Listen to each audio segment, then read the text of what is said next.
Okay, now I want to try turning a bowl out of this rather gnarly looking piece of, I think it's mulberry.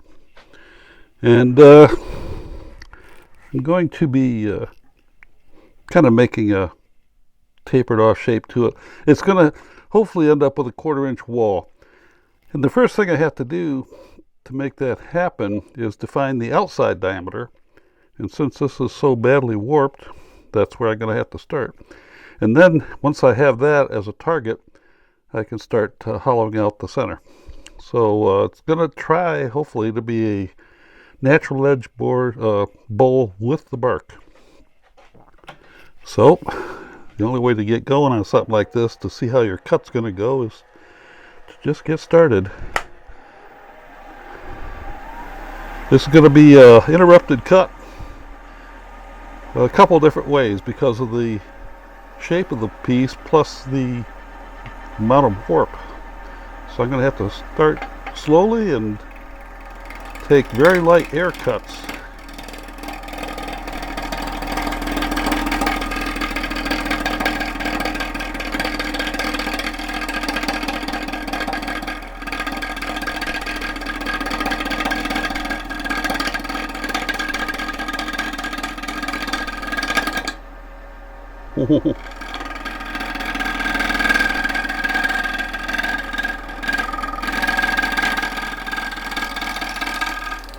And this kind of stuff, there's no substitute for patience. It just has to be done slowly.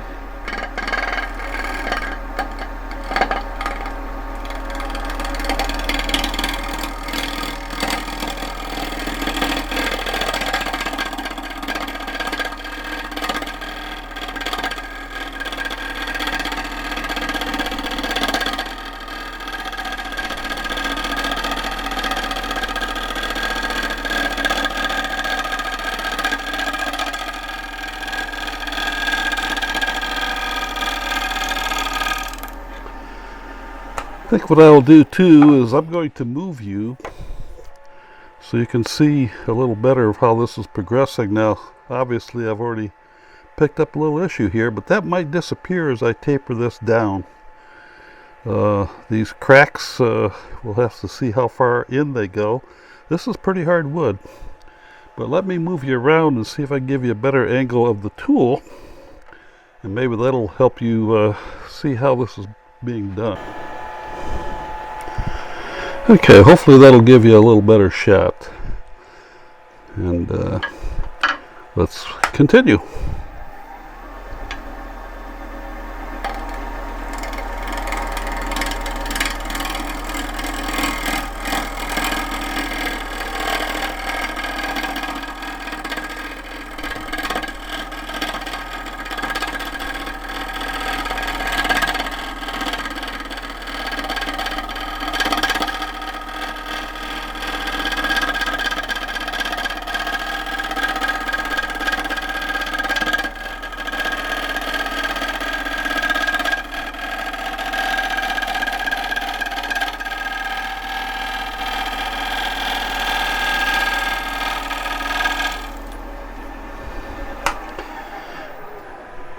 It's just a bit of a battle, but that's the nature of this kind of work.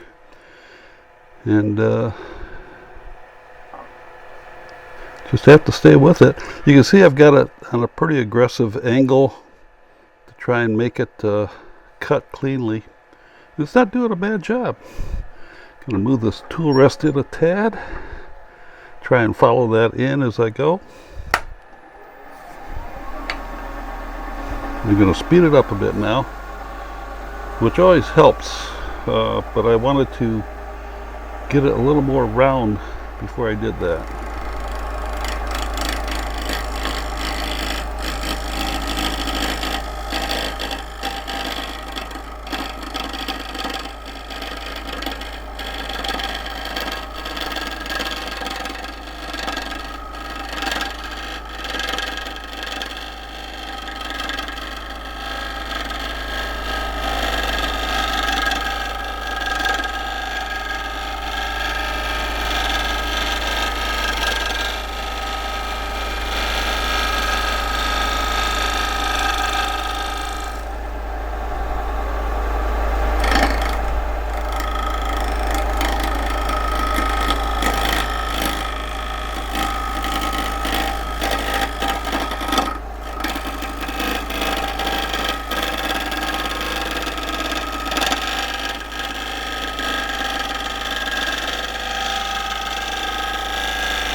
Now I got a full face shield on when I'm doing this kind of thing, for like you saw that area that's trying to crack off.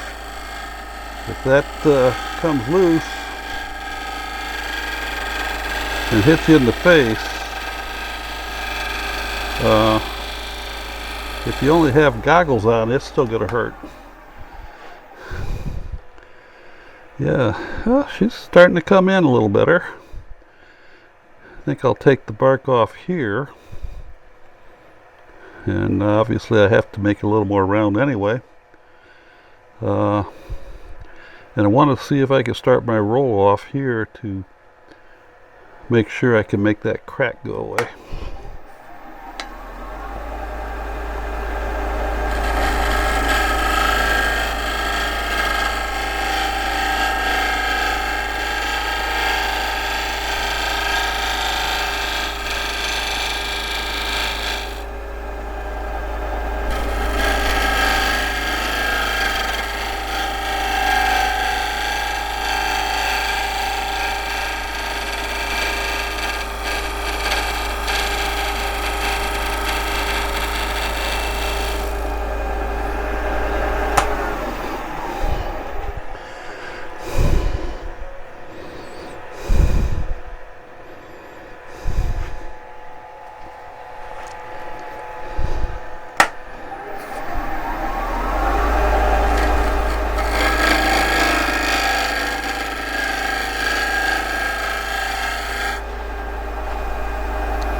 Well, coming along, isn't it?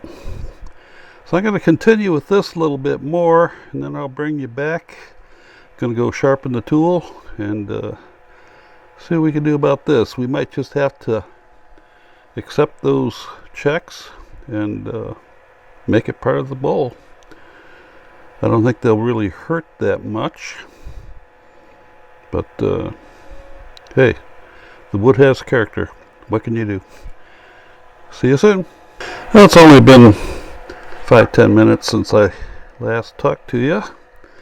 Going to move this up a little bit, and you can see it's taking shape. This check here is almost gone, and now I'm going to try and got to decide if I want to just put a roll there or a actual break point. But and clearly we're going to have to turn the bottom when we're done, which is going to be another challenge because holding this is going to be interesting. I've got a method in my head that I think I'm going to try, but we'll see if it works later. So let's just continue with this. I got a pretty good slope to it. I think I like that, but this bottom can't just end like that. So I think I want to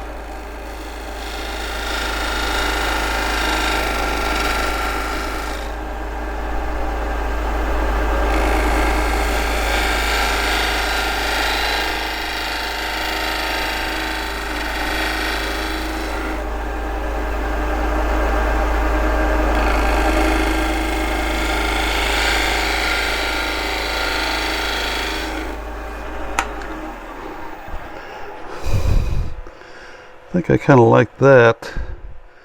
I do like straight lines, so a lot of you will probably rather prefer a rollover or something, but or maybe an extreme taper here, which is another possibility, but I don't know.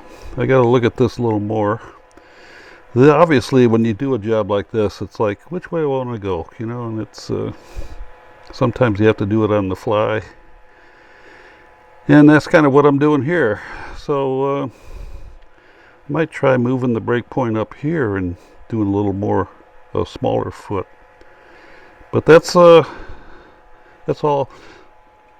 what you have to do is you play along with this thing. Now you can see that that check is mostly disappeared down here. There's a little bit of it there. But these guys, I don't think I'm going to make those disappear. So we're just going to have to live with them and address them as we go.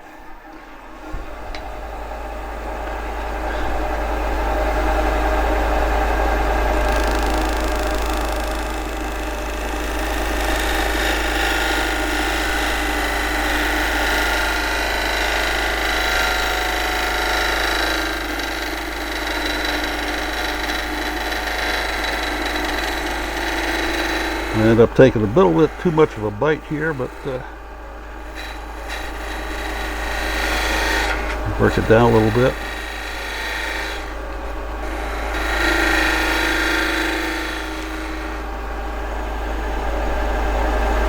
This is where it gets,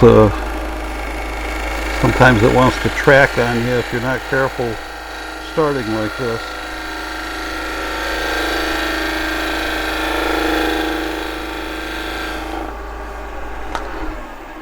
That is looking even better, I think.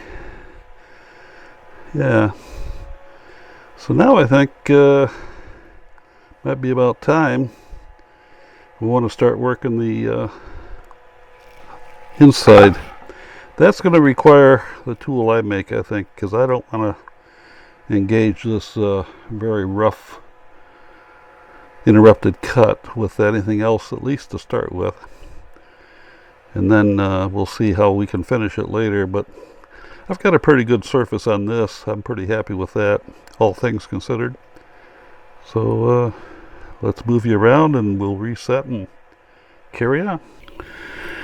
Okay, we're about ready to start hollowing this out now. And I think I'm reasonably close to the center here, so let's give it a go and see how it works. Now obviously, this is where you really want to be careful too, because a lot of it's not there, and you have to anticipate that you're going to engage before you actually see anything.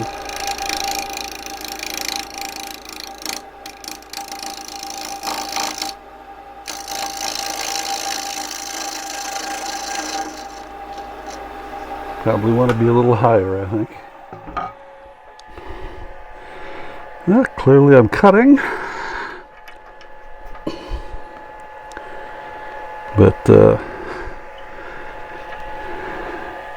I'll just go nice and slow, and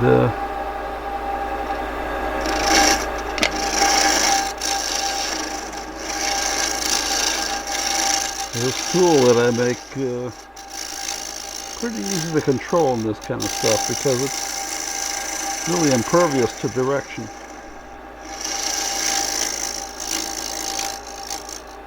And it gives a fairly good cut. Again, you got to be careful as you get out here with it.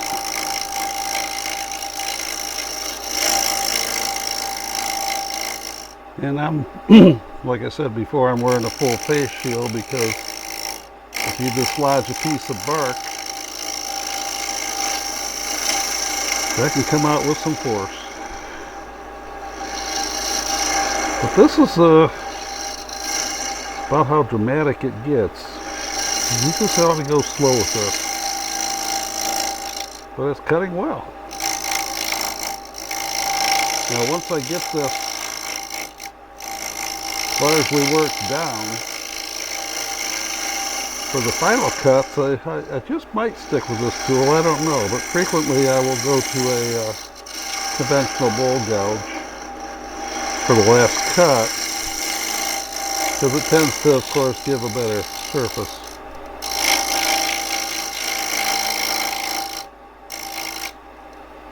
Now when I come in on these sides, this is when I want to change my tool angle. I always try to be aware of cutting on the side of this so it doesn't twist the tool around.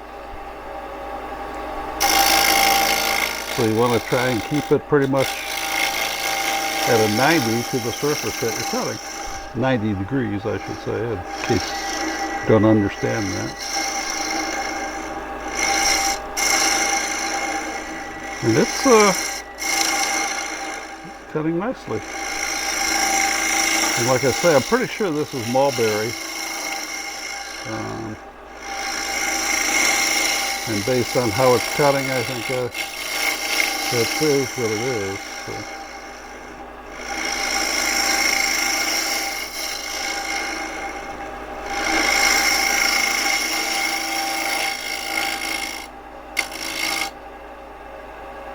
And try and start really maintaining the wall thickness that I want here. This is going to be an interrupted cut for quite a while. The hard part is to keep in mind when you go outside like that you're cutting air, as they say. Let's see how it's looking. So yeah, and you can see these cracks, they go in quite a ways, so we're just going to have to live with them. But that'll be okay. So I'll just keep working it like this, and we'll come back when I make some more progress. I haven't been away that long, but you can see I've started to get a dish going on here, and what I wanted to show you was how this tool works making a dish like that. Once you establish, start to develop your hollow form, this tool helps you kind of do a nice sweeping action because it does cut in either direction. Let me show you here.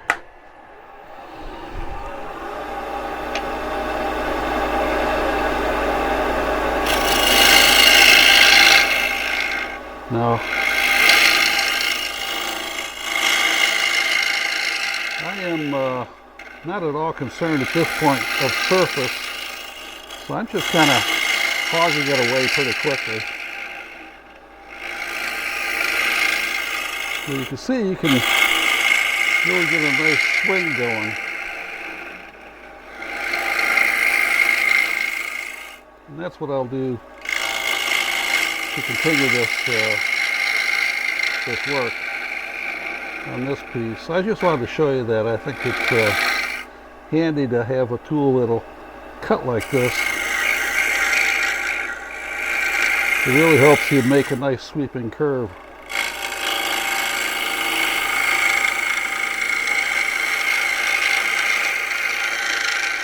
I'm starting to get a little more aggressive here, just for fun.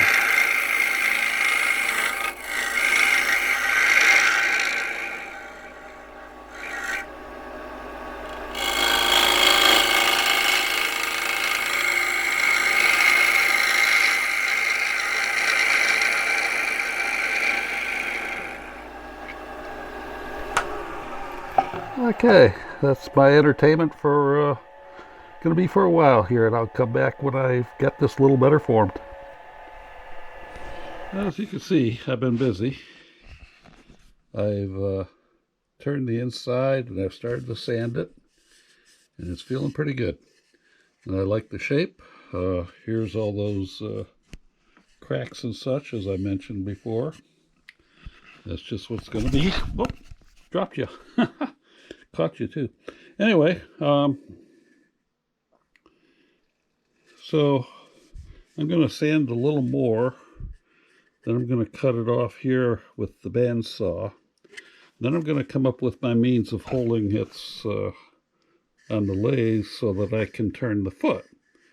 And I think I got a way where I'm going to make a disc in here that I'll drive, and then put a life center in the tailstock to hold the back, and then turn the foot.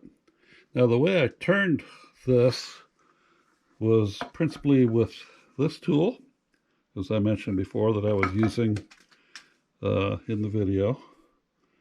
And you can see that's a 1/4-inch bit, but I also finished a bit with my nice heavy 1-inch wide round nose scraper. And the key to all this kind of work, of course, is very light cuts. So when I did this, I started sanding with 150, and that's what I'll continue with. And I'll probably go to 220 and 320 or something along those lines. I think I also put a spray shellac finish on here to get it ready for the turning that I'm going to do later. It'll just protect the finish, keep my hand oils off of it and such. So that's it. That's the progress so far, and we'll check back later. Well, I've been busy.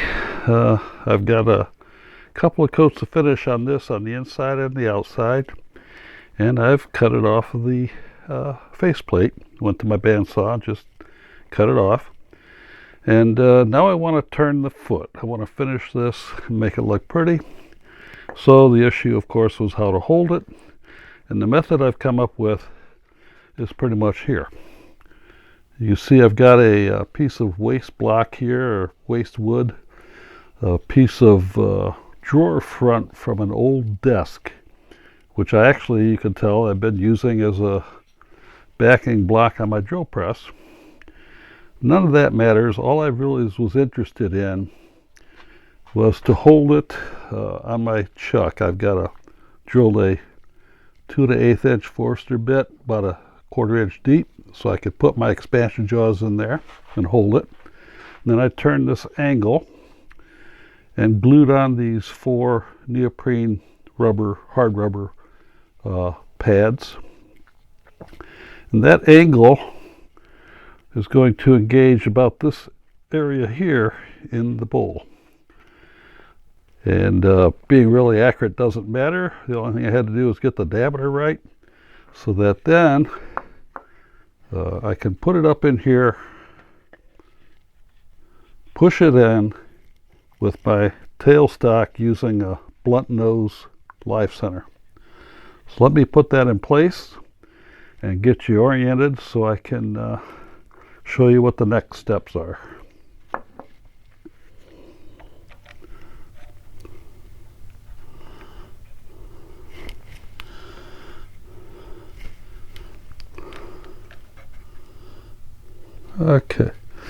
Okay, now what I'm going to do is put this up in here and just kind of hold it in place in general to just run this up and just start to hold it just a little bit, but I can still move it around a bit. You can see that. Then I'm going to get my dial indicator, just like I might on if I was doing this on my metal lathe. I'm going to put this in place, and I'm going to indicate on this surface here. So you can see the dial here, and what the numbers are is not important. I'm looking for how much swing I get on that when I rotate it. And it's not too bad already right now. This is a piece of wood. You have to keep that in mind. So it is not going to be as accurate as a piece of metal would be that you turn on the metal lathe when you're trying to center that. So you have to accept some of this as being just variation in the diameter, because this has been sanded. And as you know, when you sand a piece like this, the face grain here is going to sand down quicker than the end grain. So it's going to put it out of round. Not that you can see it, but for this purposes, the dial indicator will certainly pick that up. So right now I've got, let's see here, 95 to about 20 thousandths run out, which for wood is not too bad, but we're still going to try to improve that. I want to show you. See, so I'm turning it this way, and now, okay, that's how quick it went. I'm going to take 10 thousandths. I would have taken 20 actually. But the main thing is when I spin this by hand, you can see that this area visually seems to be staying pretty darn good. So that means that I'm going to start pushing it in harder, because of course now I want to hold it in place for the turning. And that's pretty good pressure right there. So that should hold it against the forces of turning. And the run out now has not gotten too much worse. I'm going to take it like it is. And that's all it is to get this thing centered and running true for the next step of turning the foot. So let me put you into a better position so you can watch me, and I'm going to see if this method works for turning the foot. Okay, the lathe is ready, and I think I'm ready. So let's spin this up slowly and see how it behaves.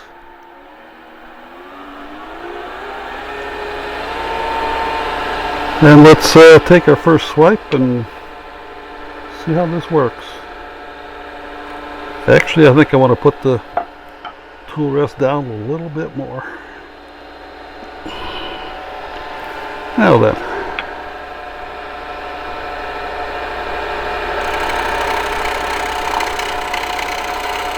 And the glue is always kind of fun until you get that out of the way.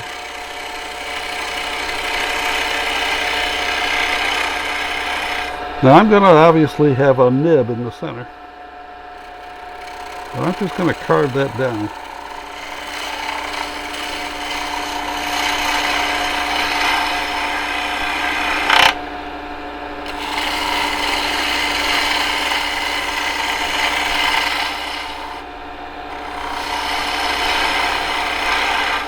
I think it's going to work fairly well.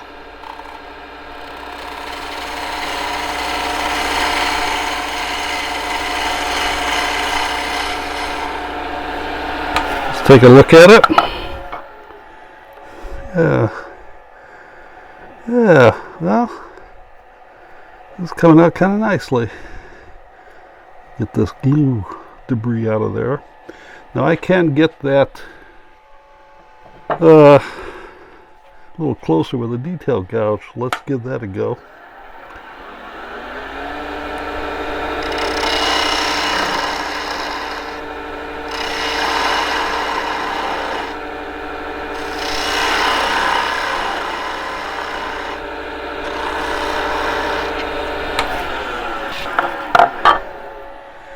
Okay. Now to put the pocket detail that I want, I'm going to go back to my go-to tool here and start wearing that pocket in.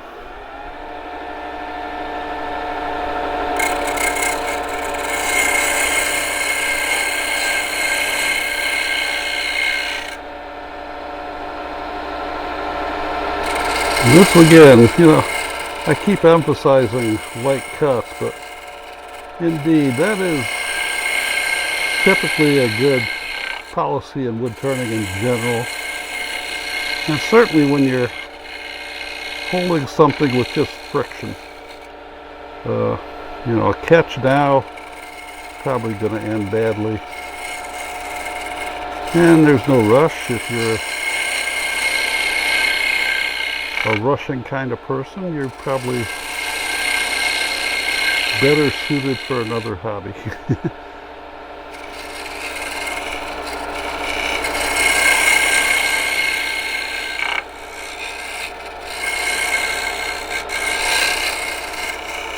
I know I have enough bottom thickness to support fairly deep pocket here. I'm not too concerned at all. Okay, now I will simply sand this and then take it off the lathe to carve this nib out of the way. But before I do all of that, I'm going to put another detail in that I like to do on my bowls. Here's another version of the tool that I make, and as you can see, it's got a nice V point to it. And I'm just going to put two concentric circles in there that gives me a area that I like to keep my signature in, where I put the bowl name or my initials or whatever I want. I think it just makes it neat. It's just something I started doing, and most of my turnings get this kind of a detail on the bottom. So then when I use a pyrography pen, I just sign in there, and it keeps the bottom looking neat. So that's what I wanted to show you at this step. I'll sand it off camera and then probably come to the finished item later. Well, I finished the carving and turning, and now I just have to put the final finish coats on it. So you can see it's come out pretty good. Pretty happy with it. Overall, it's a nice piece of art out of a rather funky looking piece of wood to start with. So you see how I use those concentric lines to define the signature area. And the carving and sanding was done by hand, and so that central nub is gone. And that's it. That's how I make a natural edge bowl out of a piece of mulberry. Goodbye.